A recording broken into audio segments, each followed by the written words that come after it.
Salut, c'est Yannick et j'espère que tu vas bien. Dans la vidéo d'aujourd'hui, je vais te montrer comment t'enregistrer avec une backing track en utilisant que ton iPhone et une simple paire d'écouteurs.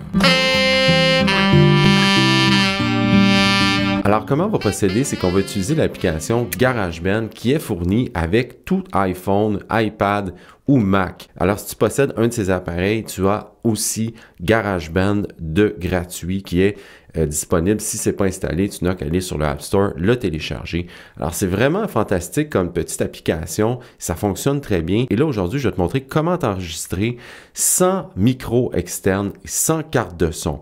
Je vais te montrer comment faire des tracks qui sont quand même d'une qualité très correcte. Même, je te dirais, au-dessus de ça, un bon démo que tu pourras créer simplement avec ça, avec le micro interne de ton téléphone. Alors, tout ce dont tu as besoin, c'est ça et une paire d'écouteurs. Mais attention, pas une paire d'écouteurs avec un micro dessus. La façon de vérifier ça, en fait, c'est que tu n'auras pas trois petites coches noires ici. S'il y en a trois, c'est parce qu'il y a un micro. Et pourquoi pas de micro? C'est que on va utiliser le micro sur le téléphone. Et si tu as trois petites entailles noires aussi, trois petites coches noires, ça voudrait dire que le micro qui va être utilisé, c'est celui des écouteurs. Alors, les bons vieux écouteurs à Apple, ça va fonctionner, mais ce qu'on veut aujourd'hui, c'est prendre le micro du téléphone qui sera, je pense, d'une meilleure qualité qu'un micro qui sera sur des écouteurs. Alors, pour le besoin de la cause, il faut que tu utilises de bons vieux écouteurs standards. Et si tu as une prise Lightning, ce qui est forcément le cas, tu as aussi besoin de ce petit adaptateur pour brancher dans ton téléphone. Alors ça sera la première étape de venir brancher ça ici. Et là, les écouteurs, c'est pour utiliser une backing track. Si tu voulais simplement t'enregistrer, tu n'as pas besoin d'une backing track. C'est parce que si tu n'utilises pas d'écouteurs et tu fais jouer une backing track sur ton téléphone, le micro va réenregistrer la backing track dans ta track de saxophone. Alors là, ça va créer une espèce de loop avec un son un peu bizarre et c'est vraiment pas ça qu'on veut. En fait, on veut isoler le son du saxophone qui va être simplement pris par le micro ici. Et toi, ta backing track et ton sax, tu vas entendre ça dans tes écouteurs, mais ils vont pas revenir dans le micro du téléphone ici. Mais ce qui est formidable, c'est qu'après, tu peux aller mixer et isoler le saxophone seul, mettre des effets, changer les cues. Ça, on va tout regarder ça ensemble aussi.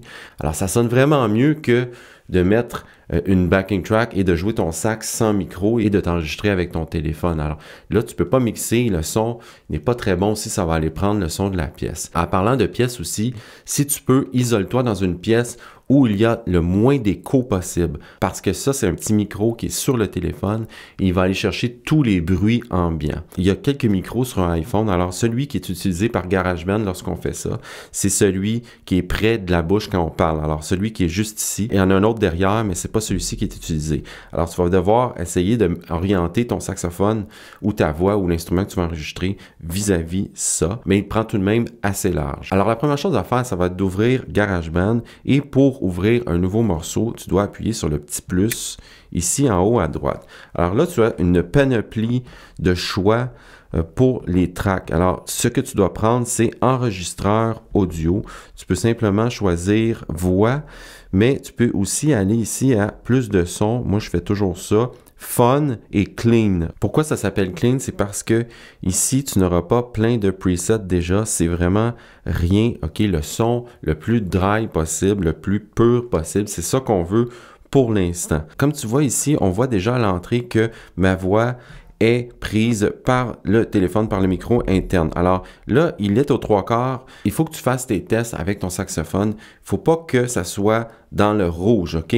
Si ça reste dans le vert ou un peu dans le jaune, ça va. Sinon, à ton entrée, tu auras de la distorsion. Alors, je vais faire le test avec mon saxophone.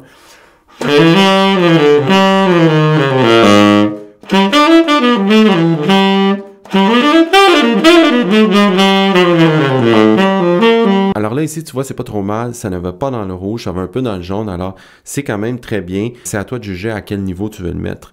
à ton entrée. Ça, c'est pour l'entrée. Ensuite, pour la sortie, ça, ce sera ton retour dans tes écouteurs. Alors là, c'est écrit coupé. Si je l'active, dans le fond, c'est que je vais entendre dans mes écouteurs le son de mon sax et de la backing track qu'on va aller chercher à l'instant. Autre chose très importante, juste avant d'aller chercher la backing track, il y a un petit plus en haut à droite. Tu vas appuyer là-dessus et là, tu vois, c'est écrit 8 mesures automatiques. Je l'ai mis automatique, mais attention, fort probablement qu'il ne sera pas comme ça par défaut. Ce sera probablement écrit comme ça pour toi, ici, 8 mesures manuelles. Ça, c'est si tu voulais mettre le nombre de mesures exactes manuellement. Alors, mets ça automatique, comme ça, GarageBand va mettre lui-même le bon nombre de mesures, la durée exacte de ta backing track. Tu vas venir ici en haut à droite. Il y a une petite loop, une petite boucle. Là, tu as le choix entre les Apple Loops qui sont en fait des sons comme ça, plein d'instruments. Ça, c'est très cool à explorer aussi. Je vais faire une autre vidéo aussi là-dessus, à savoir comment pratiquer avec ça au lieu d'avec un métronome. Et je pense que ça va en intéresser plusieurs parce que un métronome, ça peut devenir assez ennuyant à la longue, clic, clic, clic. Là, si on a un vrai batteur et en plus, tu peux t'enregistrer, c'est très cool. Alors, tu peux aller chercher des Apple Loops, mais c'est pas ça qu'on va faire aujourd'hui. Nous, on va aller chercher une backing track préétablie. Alors, tu peux aller dans les fichiers ou dans ta musique. Ça dépend où la track est sur ton téléphone. Il faut qu'elle soit téléchargée physiquement sur ton téléphone. Alors moi, elle est ici dans Fichier et c'est Blackbird ici. Je vais l'amener dans mon projet. Tu vois, elle s'est insérée automatiquement. Là, ici, je vais enlever aussi le métronome parce que lorsque je vais le partir, il va y avoir un métronome et c'est pas exactement le bon tempo et c'est pas important non plus parce que, dans le fond, on va simplement suivre notre backing track. Alors, je peux enlever métronome ici. Pour revenir au début, je fais la flèche ici et je suis au début. Alors, mon saxophone va être enregistré ici en haut et ma backing track en bas. Pour ton information, si jamais tu voulais muter ou écouter en solo une des tracks, si tu appuies ici sur le petit speaker, ça mute ta track. Tu vois? Et si tu voulais isoler une track, juste écouter une track en solo, ce serait le petit symbole d'écouteur ici. Là, on n'a pas vraiment besoin, mais tantôt, quand on va voir notre saxophone, ça va peut-être être utile lorsqu'on va vouloir jouer dans les cues et dans la reverb. Alors, on est prêt maintenant à enregistrer. Donc, attention, je dois venir sélectionner, la mettre en gris, pâle, ma track que je veux enregistrer. Parce que si c'est celle-ci qui est activée, ça va enregistrer par-dessus ma backing track. Alors, c'est pas ça qu'on veut. Tu dois venir actionner ça ici. Je suis maintenant prêt à enregistrer mon saxophone. Alors, je vais venir ici appuyer sur le symbole de micro. Et là, je me retrouve sur ma track de sax sans aucun effet. Par contre, ici, on a le moniteur que je vais venir régler avec mes écouteurs. Alors là, ici, ce que je vais faire, c'est que je vais tester mon moniteur, à savoir quelle quantité j'ai besoin pour mon retour.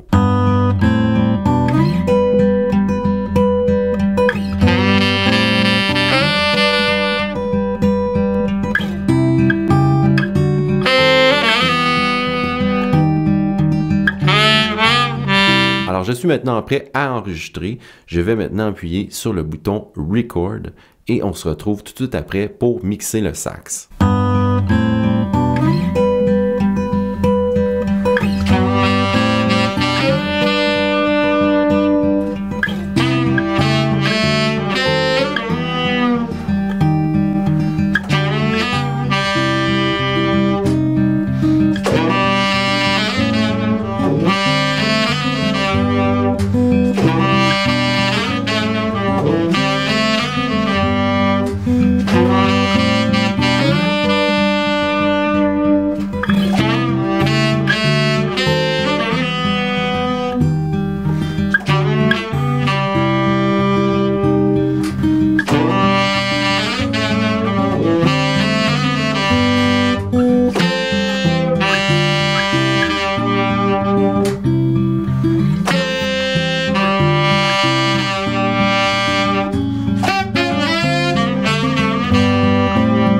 On a maintenant notre track de sax. Je vais aller déposer mon saxophone et c'est là qu'on va commencer à s'amuser parce que on va mettre des effets, on va pouvoir aller travailler le son du sax et mixer le tout.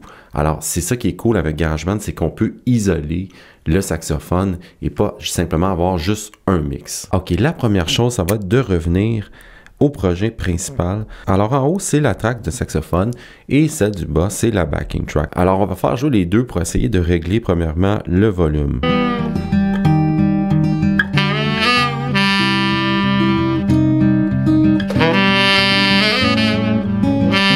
OK, c'est pas si mal. J'aime pas trop le ton du saxophone. Alors, on va aller travailler ça tout de suite. Donc, ce que je vais faire, je vais aller cliquer ici en haut sur les espèces de trucs là, comme sur une console. Et tu vas aller chercher égalisateur. Et c'est ici que je vais aller travailler mon saxophone, l'EQ du sax. Et pour le besoin de la cause, je vais isoler le sax. Ça va être encore plus facile à entendre. Alors, comment faire? C'est de mettre les petits écouteurs ici, d'actionner ça sur ma piste de sax. On va juste entendre le saxophone dans ce cas-ci.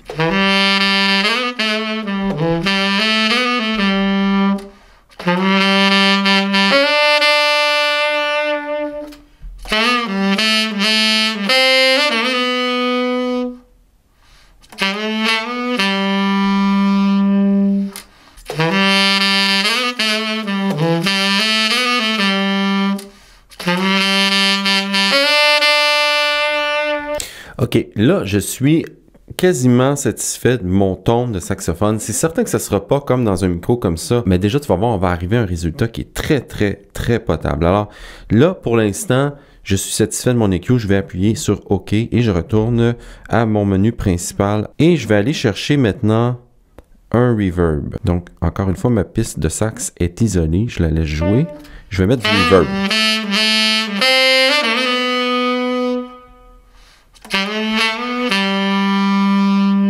Ça, c'est très personnel. Moi, j'aime beaucoup ça, le reverb. Là. Des fois, je me le fais dire, mais il n'y a pas de bien ou mauvais. Là. Ça dépend de ce que tu aimes et aussi du type de chanson. Là, ici, c'est une balade plutôt acoustique. Alors, je pense que c'est de mise de mettre quand même pas mal de reverb.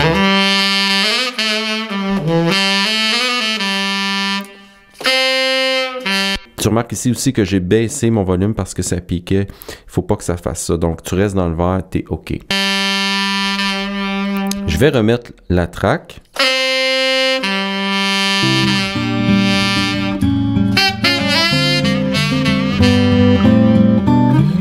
Je vais la remettre au début. On va entendre comment ça sonne.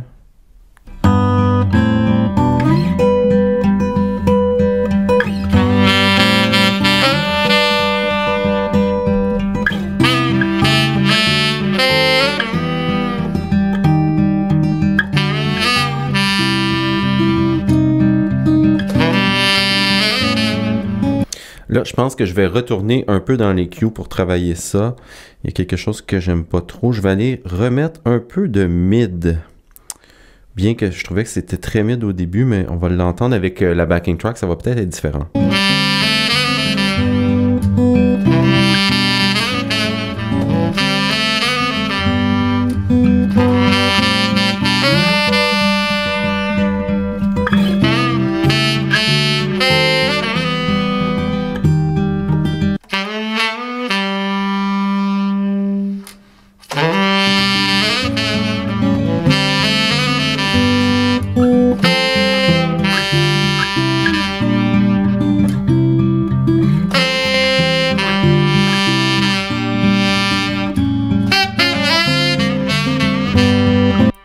Alors, tu vois, c'est vraiment, mais vraiment pas mal comme enregistrement pour te faire un petit démo, pour partager sur Facebook ou pour partager avec tes amis.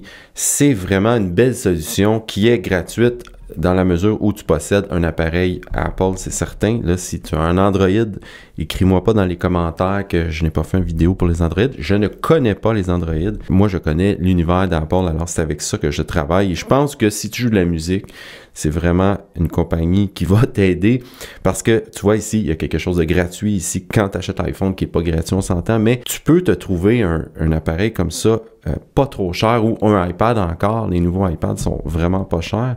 Donc, il n'y a pas vraiment de raison que tu ne puisses pas accéder à ça, à moins que tu détestes Apple. Là, on s'embarque dans une toute autre histoire. Donc, quand tu es satisfait du résultat, maintenant, ce qui est cool, c'est que tu peux l'exporter. Alors, comment on fait ça? Tu vas retourner au début dans mes morceaux. Alors, c'est la flèche en haut à gauche. Et ici, ça nous ramène à morceaux. Alors, tu appuies ici sur mon morceau.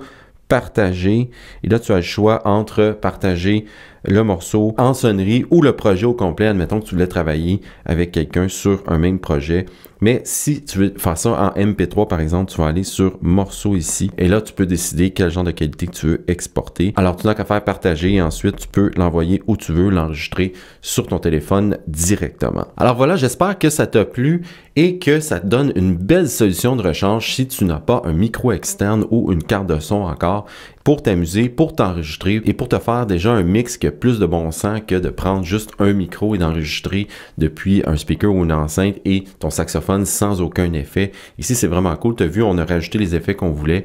On a rajouté aussi un EQ qui avait beaucoup de bon sens. Alors, on est très loin d'une simple prise de son unique. Alors, c'est vraiment une belle solution de rechange si tu ne possèdes qu'un iPhone ou un iPad ou encore tu peux faire ça sur ton Mac. Si jamais tu voulais plus de contenu comme ceci, je t'invite à aller voir les 2 vidéos que tu vois juste ici. Nous, on se dit à très bientôt dans une prochaine vidéo. Salut!